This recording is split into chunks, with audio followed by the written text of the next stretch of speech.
When I first moved into Willow Creek, I thought I'd found peace. A quiet cul-de-sac lined with manicured lawns, porch flags swaying in perfect sync, and neighbors who waved as if rehearsed. It was the kind of neighborhood that made you believe in order, in structure. But peace, I would learn, is just another illusion maintained by those who control it. It began on a morning thick with mist. I opened my front door and found a letter taped crookedly to the glass, the HOA's official seal stamped in red. Notice of violation, unauthorized removal of a protected tree. Fine $50,000, immediate compliance required. At first I thought it was a mistake. A clerical error maybe. I hadn't cut down any trees, I hadn't even trimmed a bush. The yard came pre-landscaped when I bought the house 3 months earlier. But when I walked outside, I noticed something strange. Across the street near the common walkway there was an empty patch of dirt, fresh soil, scattered roots, and a faint circular indentation where something tall had once stood. That's when I realized they were accusing me of destroying that tree. The next HOA meeting was that evening. I went, clutching the letter, heart pounding. The community hall was fuller than usual, at least 30 neighbors, seated in neat rows, all facing a long table where 5 board members sat like judges. In the center was Marjorie Kent, the HOA president, silver hair, pearl necklace, a smile that looked like it had been painted on years ago and left to dry. When she saw me enter, her eyes narrowed slightly. "Ah, Mr. Davis," she said, "I'm glad you could make it. We were just discussing your situation." "My situation?" I said. "I just got your letter this morning. There must be some mistake."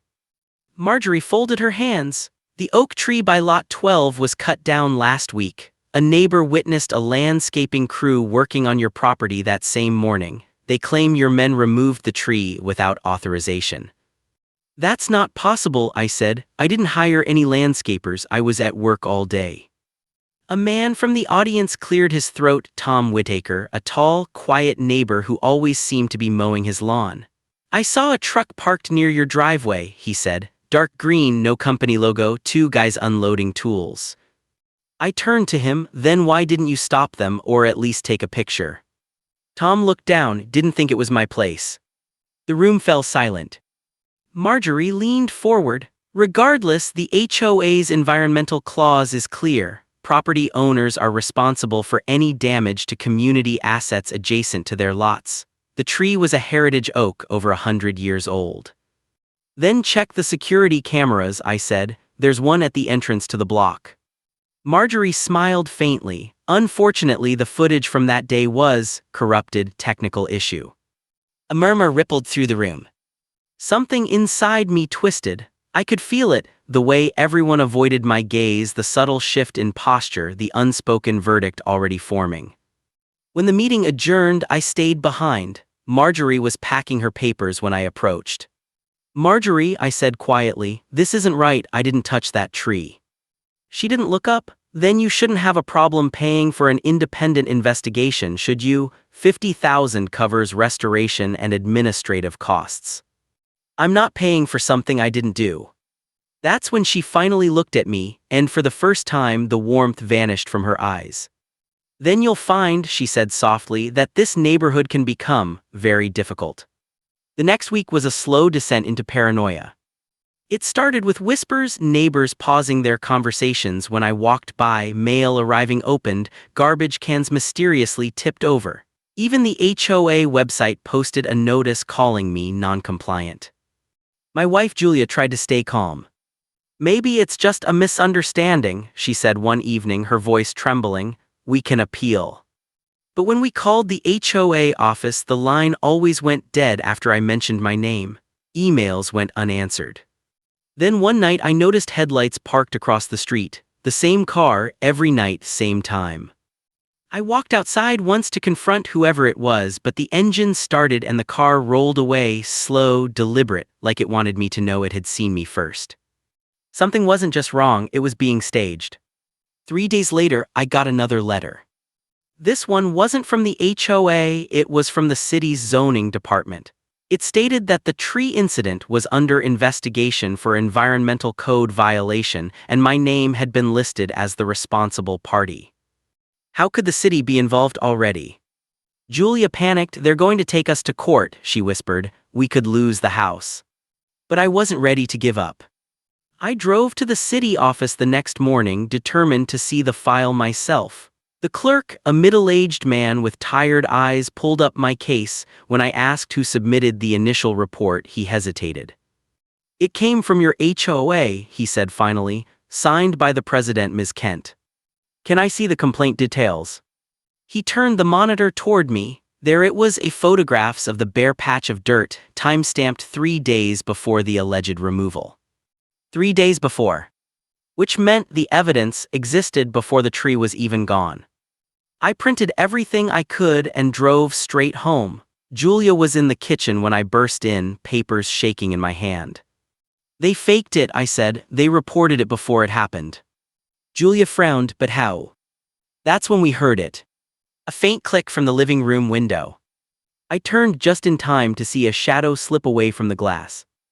I ran outside, but whoever it was had vanished into the trees beyond the cul-de-sac.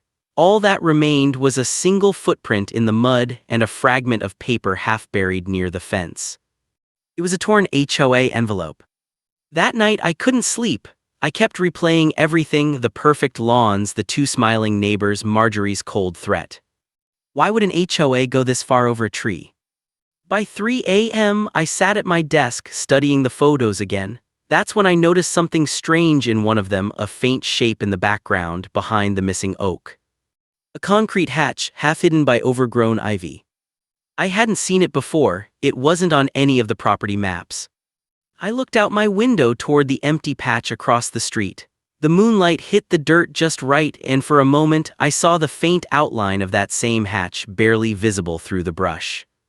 Something was buried there. The next morning, while Julia went to work, I crossed the street with a small shovel. The air was heavy with dew, and every sound, the chirp of a bird, the distant hum of a car, felt amplified. I began to dig near where the roots had been, just a few inches down. The shovel struck metal. I brushed away the dirt until I uncovered a small latch. When I pulled, the hatch lifted with a groan, revealing a narrow shaft leading downward, lined with concrete.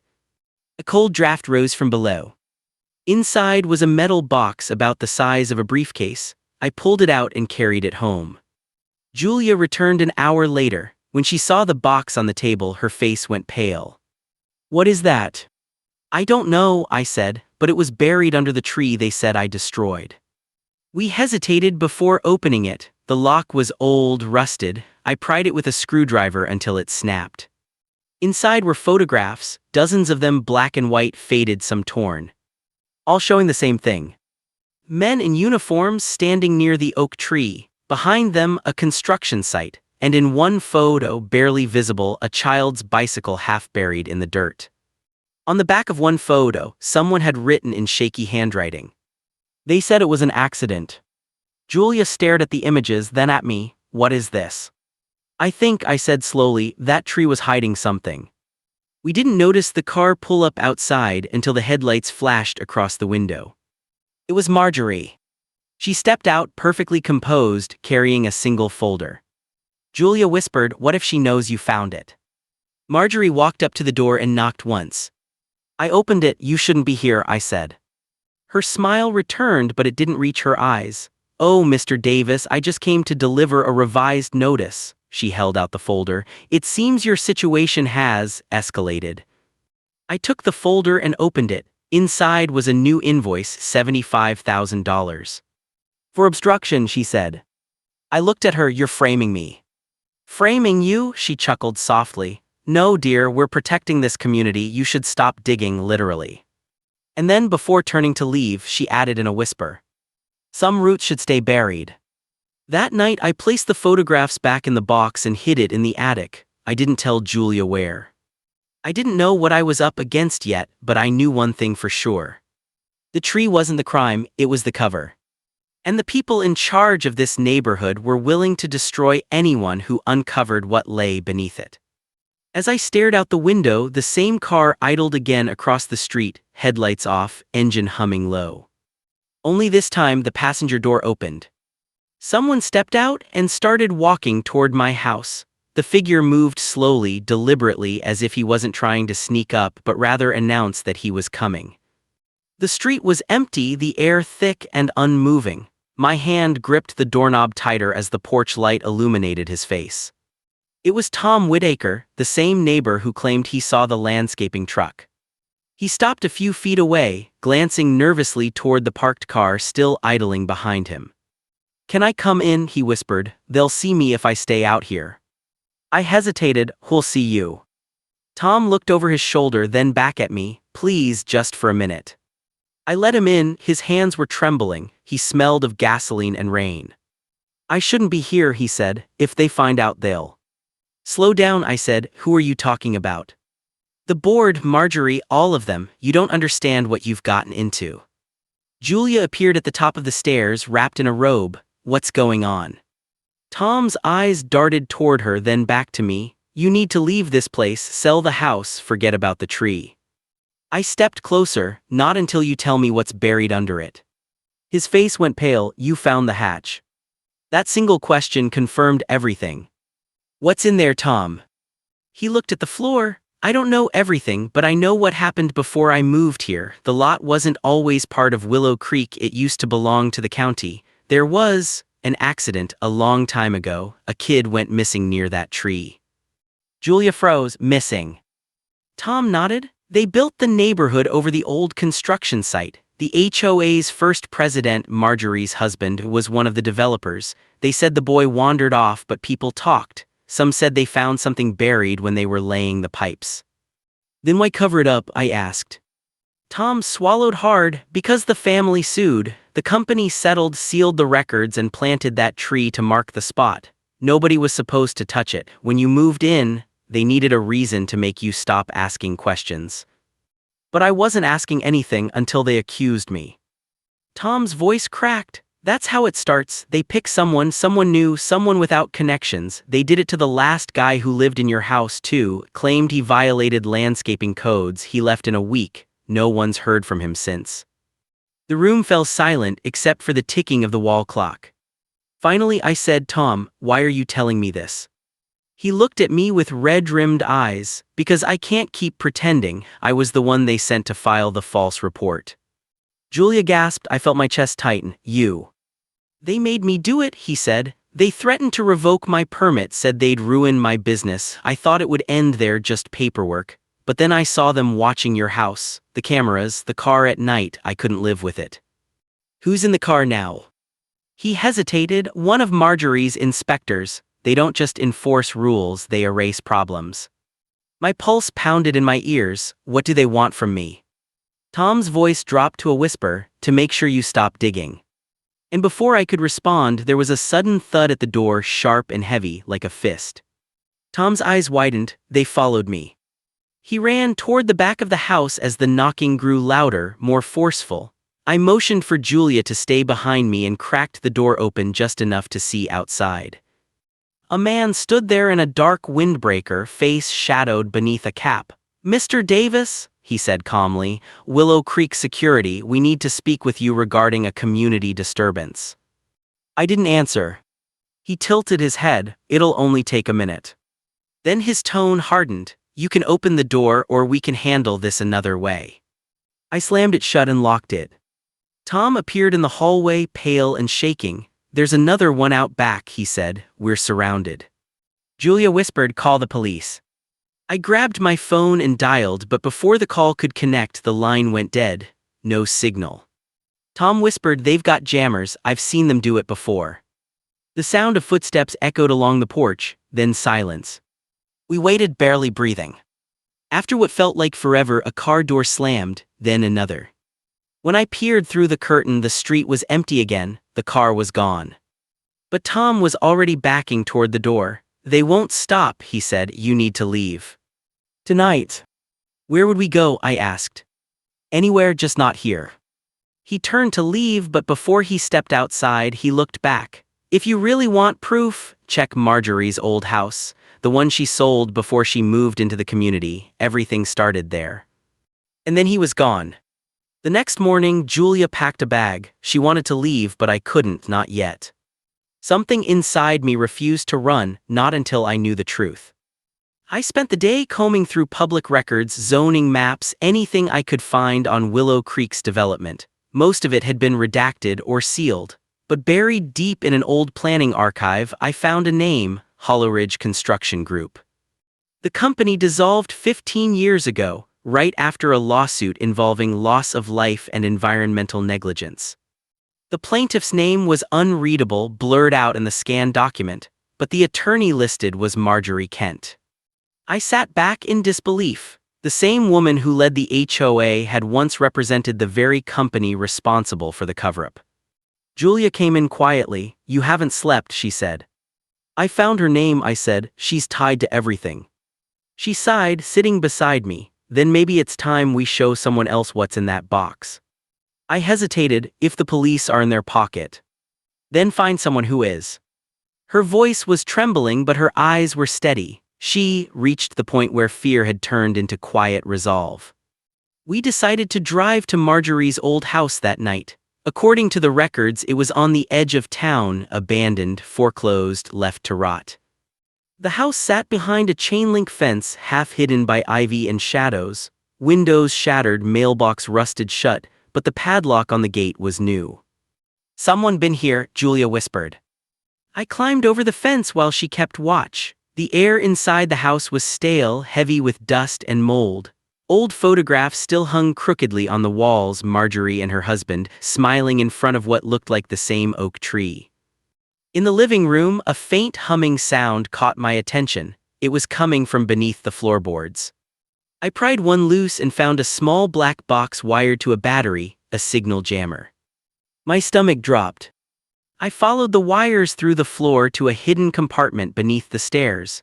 Inside were files, thick manila folders stamped with the HOA's logo, each labeled with an address. One of them was mine.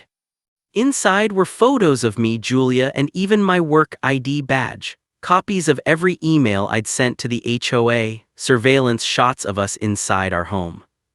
Julia's voice trembled behind me. "They've been watching us."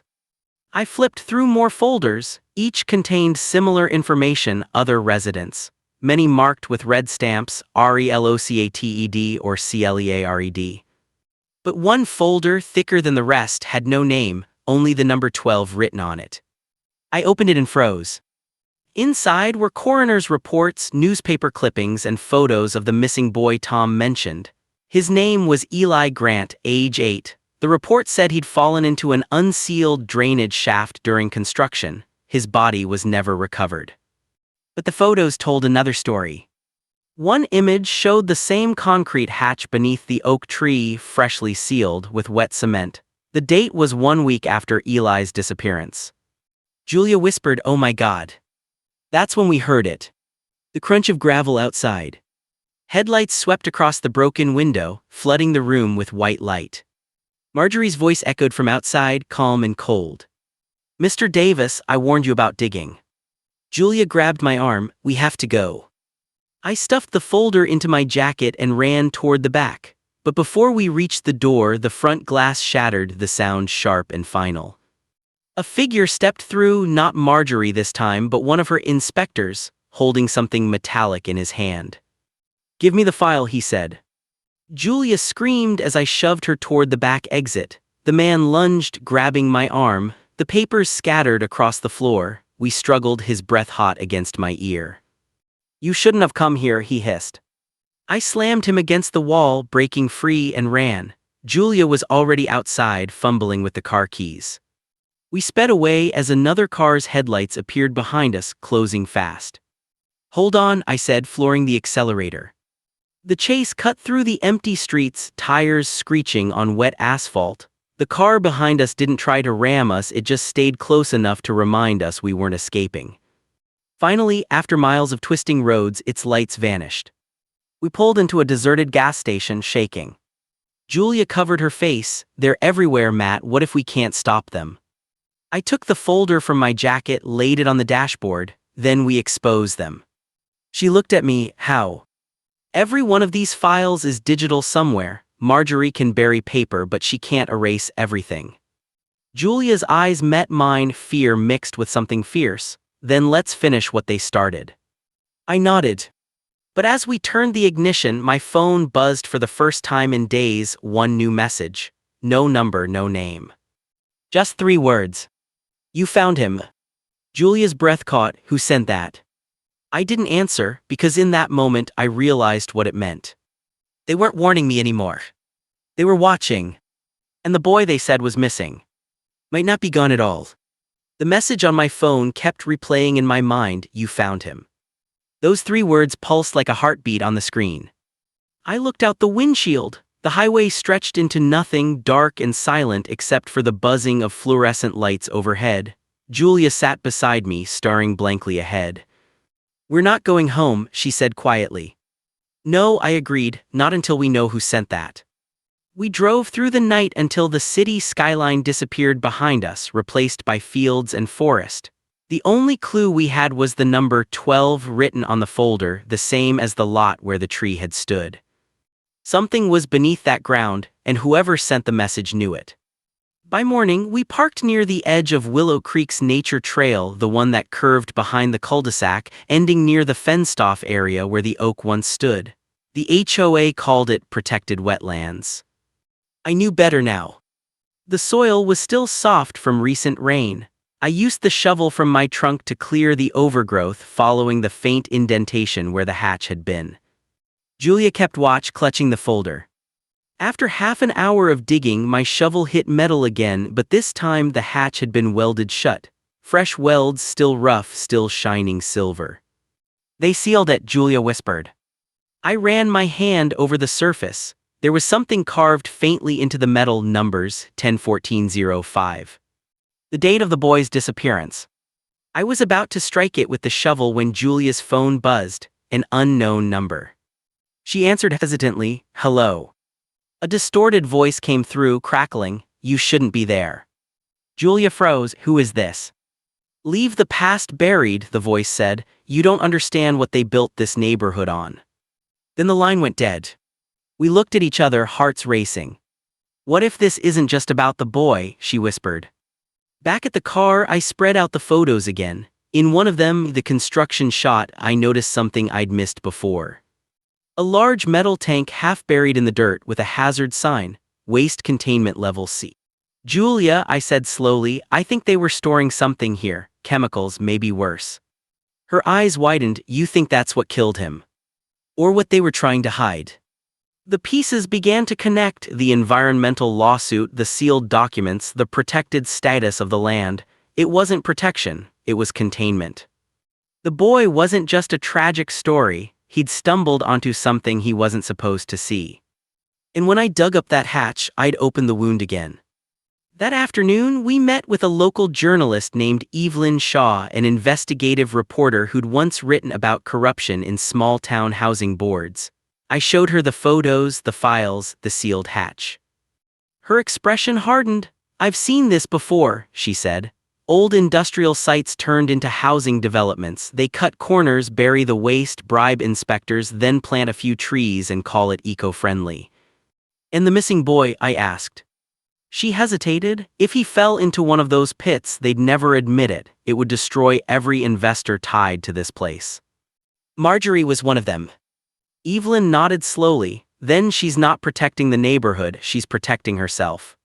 She promised to start digging legally through county records. In the meantime, she told us to stay safe, stay hidden. We checked into a motel under false names. For the first time in days, Julia fell asleep in my arms, trembling but breathing evenly.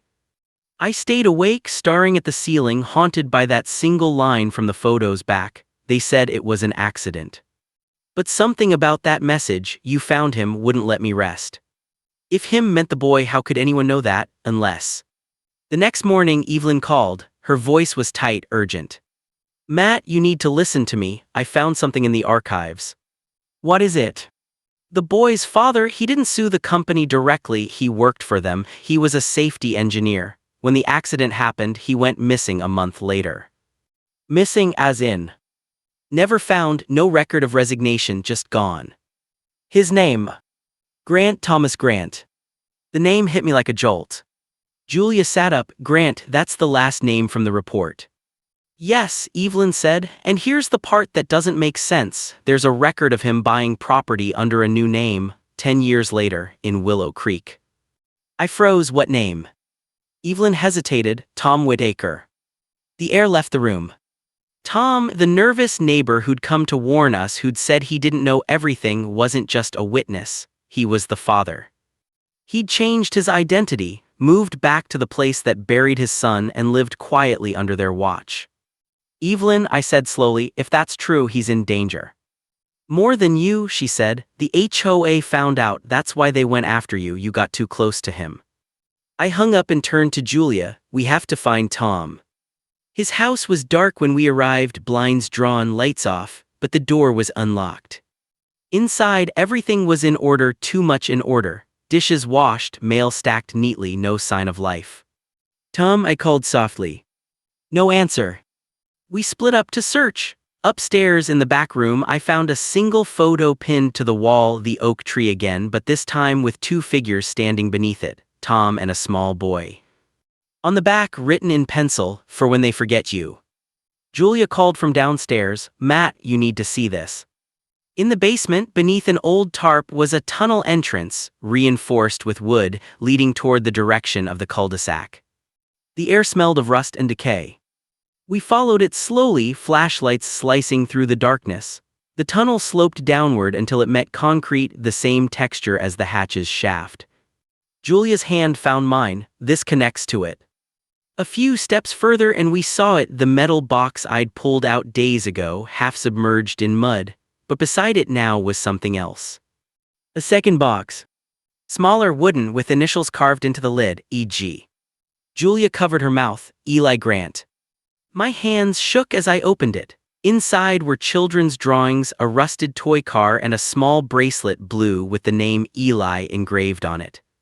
But beneath the keepsakes was something unexpected, a folded letter sealed in plastic.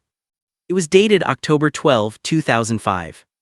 If you're reading this, it means they lied again. They told me to keep quiet, said no one would believe me, but I saw them dumping the barrels. I tried to stop them. Eli followed me there. I never saw him come out. They told me it was my fault, but it was. Please, if anyone finds this, tell the truth.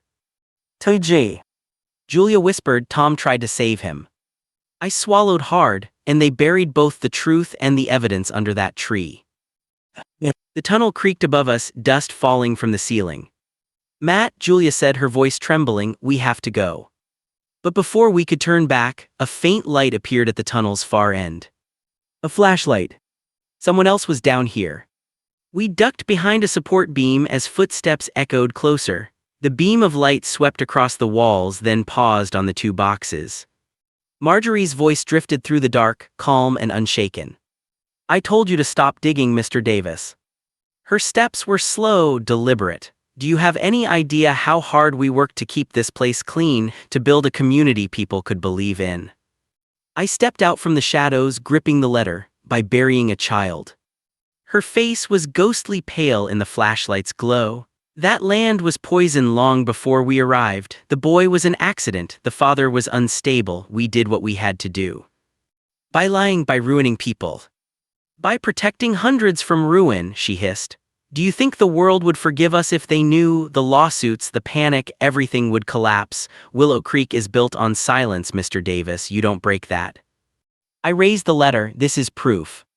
Marjorie's eyes flicked to the paper, and in that instant her composure cracked.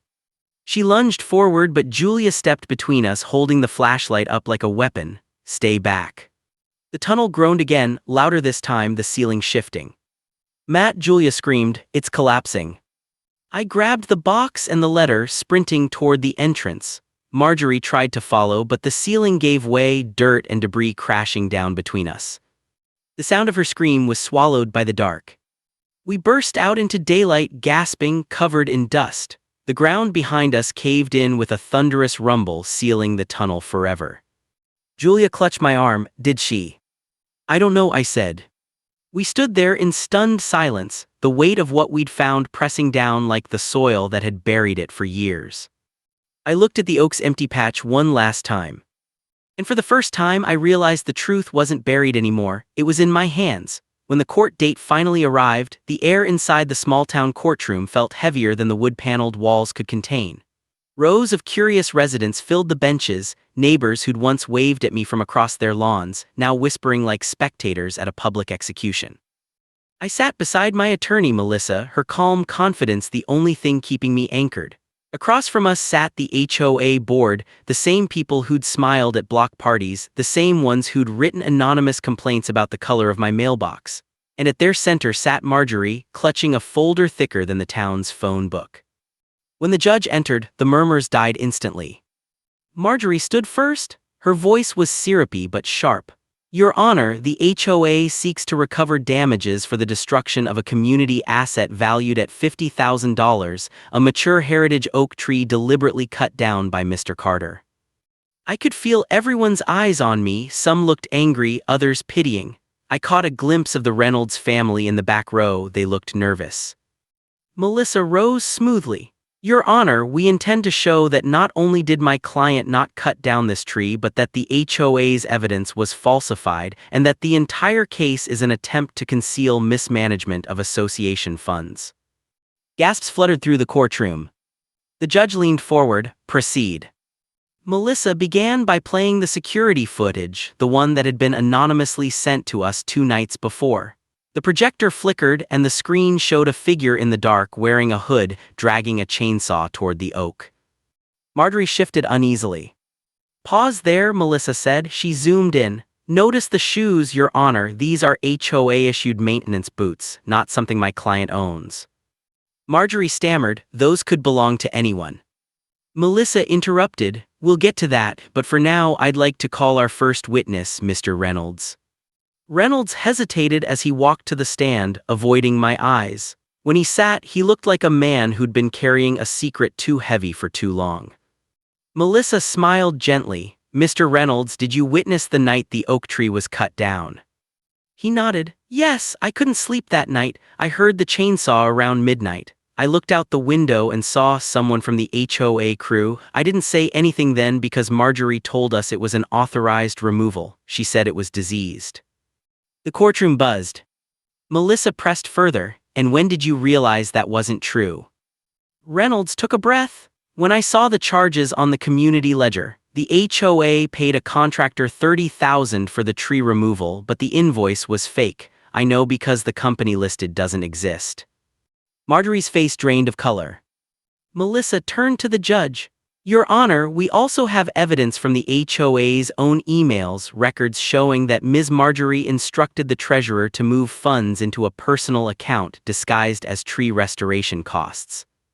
The judge raised an eyebrow. "Do you have those records?" Melissa handed over the printed emails. "Yes, Your Honor, verified metadata obtained legally." Marjorie exploded. "This is nonsense, he's lying, they're both." "Sit down, Ms. Marjorie," the judge said sternly. The next hour was chaos, questions, objections, paper shuffling, but piece by piece, the truth unraveled. The HOA's accusations were a smokescreen designed to hide the fact that Marjorie had been embezzling from the association for years. By the time the judge finally spoke, silence filled the room. "Mr. Carter," he said, "the court finds you not responsible for any damages. The HOA's claim is dismissed with prejudice. Furthermore, I am referring this matter for criminal investigation." I didn't realize I'd been holding my breath until I felt it leave my lungs in a shudder. Outside the courthouse, the autumn air tasted different, cleaner somehow. Melissa smiled at me. "Told you the truth has a way of surviving." But even as relief washed over me, something didn't sit right. A part of me couldn't shake the feeling that this was only the surface. That night, as I packed the last of my things to finally leave Maple Glen, I got another envelope, no return address just like before. Inside was a single photograph. It showed Marjorie in her driveway shaking hands with a man in a city inspector's jacket. And behind them, half hidden by the bushes, was the stump of the oak tree. On the back of the photo, written in red ink, were 4 words. "She wasn't working alone." I froze. A chill crept up my spine as I looked around my living room. Every shadow seemed to stretch further than it should have. Every creak of the floorboards sounded deliberate. Someone had gone to great lengths to ruin me, and maybe Marjorie had just been the front. The HOA might have been just one piece of a much larger game. I stepped outside and stared at the empty patch where the oak once stood. For years, it had been the symbol of the neighborhood, strong, rooted, impossible to move. Now it was gone. But as the wind rustled through the remaining trees, I realized something. They could cut down the branches, falsify the photos, even try to bury the truth, but secrets like roots always find their way back to the surface. And someday soon, someone else would learn what really happened the night that tree fell. Because in Maple Glen, the ground remembers everything. Fade out.